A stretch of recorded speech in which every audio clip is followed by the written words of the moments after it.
देखिए अभी हम आपको संस्कृत का जो पहला एक्सरसाइज है मंगलम पाठ, इसका महत्वपूर्ण ऑब्जेक्टिव को बताएंगे। यदि आप इस वीडियो को शुरू से आखिर तक देख लें तो यह निश्चित रूप से कहते हैं बोर्ड एग्जाम में जो भी ऑब्जेक्टिव आपसे पूछा जाएगा वह सब बहुत अच्छा से बना करके आइएगा, क्योंकि इसमें वह सभी ऑब्जेक्टिव हम आपको बताने वाले हैं जो कि बार बार एग्जाम में पूछा जाता है और आने वाले समय में भी पूछा जाएगा।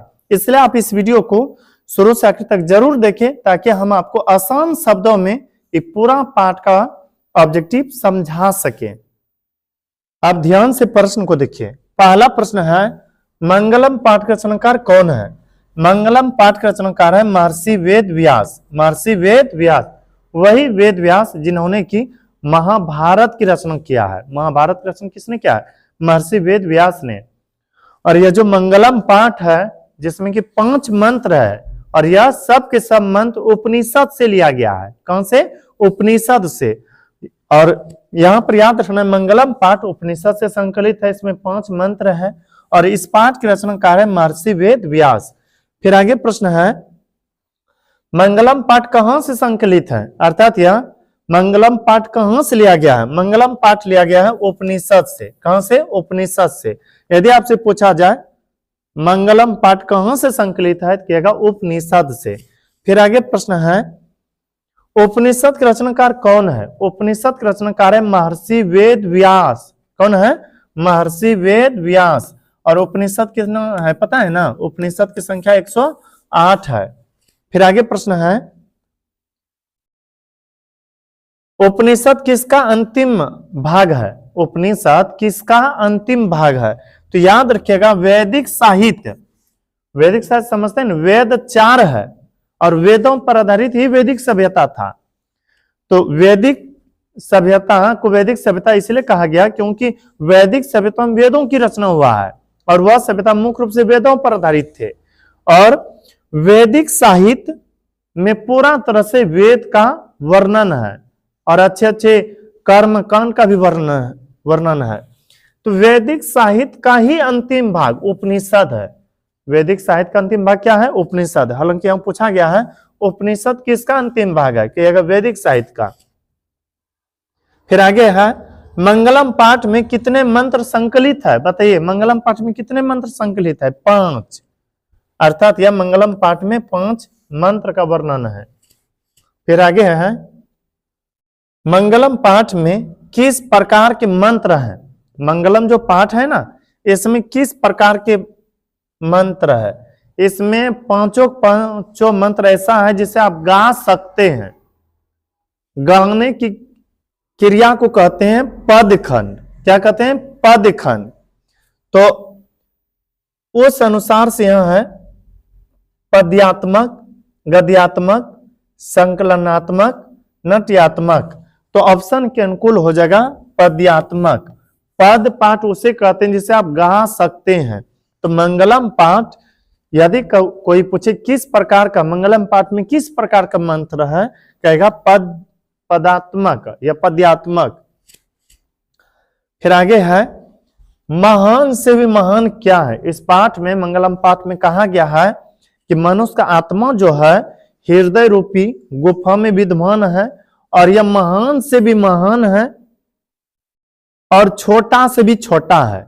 महान से महान और छोटा छोटा क्या है? आत्मा है। हालांकि पूछा गया महान से भी महान क्या है? आत्मा। फिर आगे प्रश्न है किसे वश में नहीं किया जा सकता है? आत्मा को, परमात्मा को, सिंह को, विद्या को। तो खुद से सोच के देखिए आत्मा को कोई अपने बस में रख पाया क्या? नहीं। हम लाख प्रयत्न करते हैं कि आत्मा अर्थात जीवन मेरे पास रहे, लेकिन एक न एक दिन इस शरीर को त्याग ही देता है जीवन। तो यदि आपसे कोई पूछे किसे वश में नहीं किया जा सकता है, तो कहेगा आत्मा को। किसे? आत्मा को। किसकी जय होती है? जय का मतलब जीत। किसकी जीत होती है? क्रोध का, मोह का, असत्य का या सत्य का? तो ऑप्शन के अनुकूल सत्य होना चाहिए। क्या होना चाहिए? सत्य। जो व्यक्ति सत्य के मार्ग पर चलते हैं उसका हमेशा जीत होता है। यदि आपसे कोई पूछे किसकी जय होती है तो कहिएगा सत्य का। फिर आगे प्रश्न है विद्वान शोक रहित होकर किसको देखता है। विद्वान जो है शोक रहित होकर परमात्मा को देखता है। किसको देखता है? परमात्मा को। अब कहेगा ये कैसे? शोक रहित का मतलब दुखी होकर। खुद से सोचे, जब आप ज्यादा दुखी होते हैं किनको याद करते हैं? अपने भगवान को। तो ठीक उसी तरह से विद्वान शोक रहित होकर किसको देखता है? यदि कोई पूछे, कहेगा परमात्मा को। फिर आगे है, सत्य से किसका रास्ता परस्त होता है? सत्य से किसका रास्ता परस्त होता है? यानी कि सत्य के मार्ग पर चल करके कौन सा रास्ता आसानी से प्राप्त कर सकते हैं? घर का, देवलोक का, विद्या का, युद्ध का। तो देवलोक का, यानी कि सत्य के मार्ग पर चल करके ईश्वर तक पहुंचा जा सकता है। फिर आगे प्रश्न है, यह संपूर्ण संसार किसके द्वारा अनुशासित है? यह संपूर्ण जो संसार है किसके द्वारा अनुशासित है? अर्थात किनके वश में है पूरा संसार? आत्मा के वश में, परमात्मा के वश में, साहित्य के वश में? इनमें से कोई नहीं। तो परमात्मा के वश में। परमात्मा कौन है?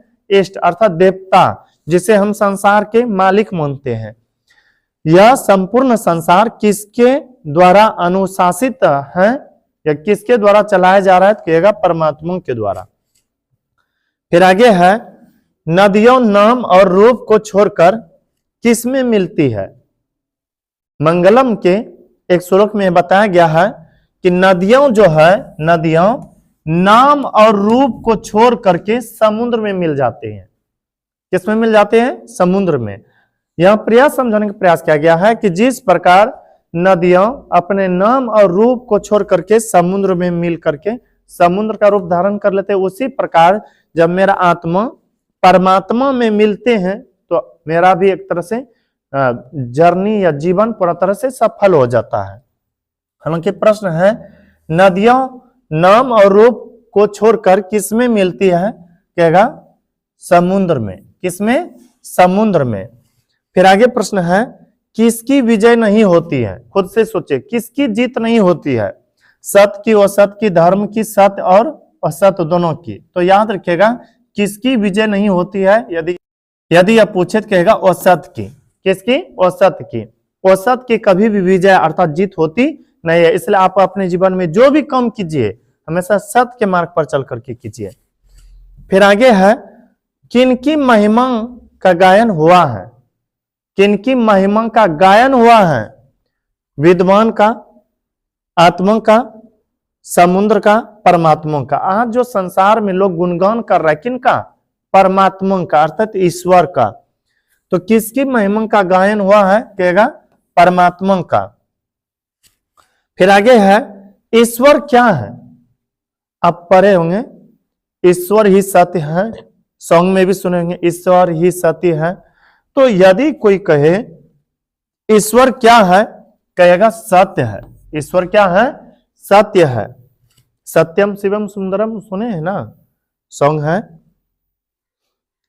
आगे प्रश्न है, सत्य मार्ग से विद्वान कहां जाते हैं? याद रखिएगा, सत्य मार्ग पर चल करके विद्वान परमात्मा के शरण में जाते हैं अर्थात देवलोक।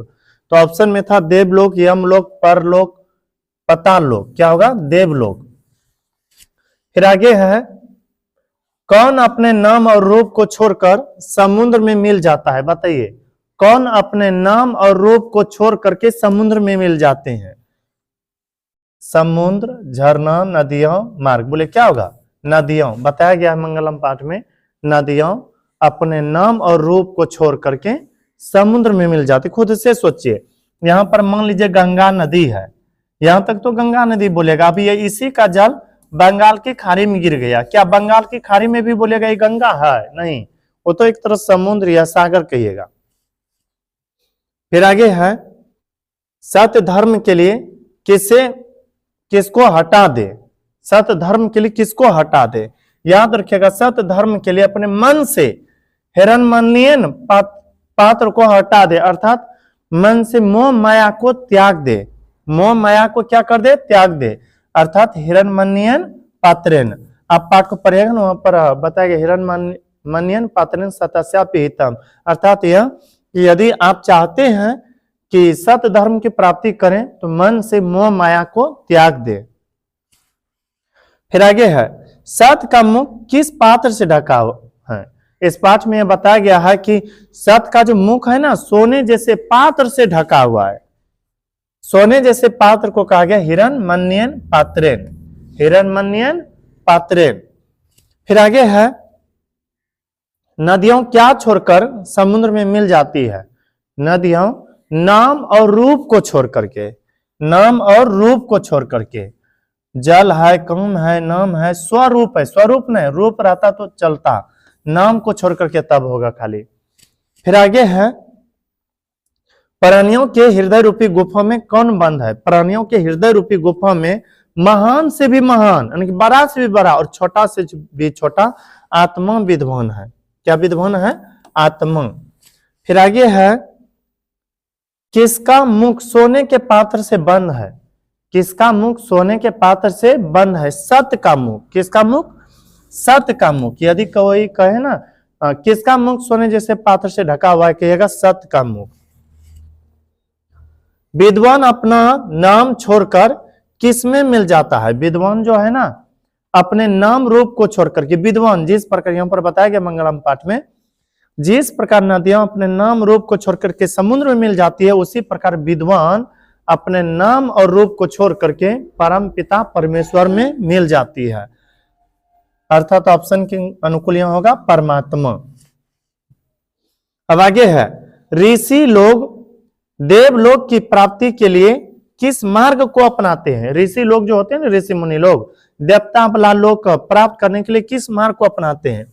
जल मार्ग, सत्य मार्ग, वायु मार्ग, असत्य मार्ग। क्या होगा? सत्य मार्ग होगा। सत्य मार्ग को अपना करके ऋषि मुनि भी देवलोक पहुंचना चाहते हैं। फिर आगे है, अनु से अनु, अनु से छोटा कौन है? अनु से भी छोटा कौन है? याद रखिए, आत्मा। अभी बताएं, छोटा से भी छोटा है आत्मा और बड़ा से भी बड़ा है आत्मा। फिर आगे है, मृत्यु को वश में कौन कर लेते हैं? मृत्यु को वश में कौन कर लेते हैं? मूर्ख है, अज्ञानी है, विद्वान है, कोई नहीं? विद्वान।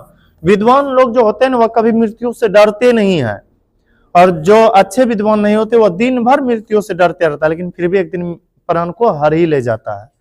तो मृत्यु को वश में कौन कर लेते हैं? कहेगा विद्वान। फिर आगे है, सत्यमेव जयते किस उपनिषद का मूल मंत्र है? सत्यमेव जयते यह जो है मुंडिको उपनिषद का मूल मंत्र है। किस उपनिषद का? मुंडिको उपनिषद का। यदि आपसे कोई पूछे सत्यमेव जयते किस उपनिषद का मूल मंत्र है, कहेगा मुंडिको उपनिषद का। नदियां समुद्र में कैसे मिलती है? नदियां समुद्र में कैसे मिलती है? अपने नाम और रूप को छोड़ करके, नाम को छोड़कर, रूप को छोड़कर, नाम और रूप के साथ, नाम और रूप को छोड़ करके। डी नंबर होगा। आगे है, सत्यमेव जयते किस उपनिषद से संकलित है? यह प्रश्न शायद डबल आ गया है, फिर भी याद रखिएगा, सत्यमेव जयते किस उपनिषद से संकलित है यदि पूछा जाए, कहेगा मुंडिको उपनिषद से, मुंडिको उपनिषद से। फिर बस इस वीडियो में इतना ही। यदि यह वीडियो आपको अच्छा लगा हो तो मेरे वीडियो को लाइक कीजिएगा, और अभी तक यदि हमारे चैनल को सब्सक्राइब नहीं किए होंगे तो कर लीजिएगा, ताकि जो भी इस तरह से वीडियो अपलोड करें वे आप तक आसानी से पहुंच सके। मिलते हैं किसी अगला वीडियो में, तब तक के लिए धन्यवाद।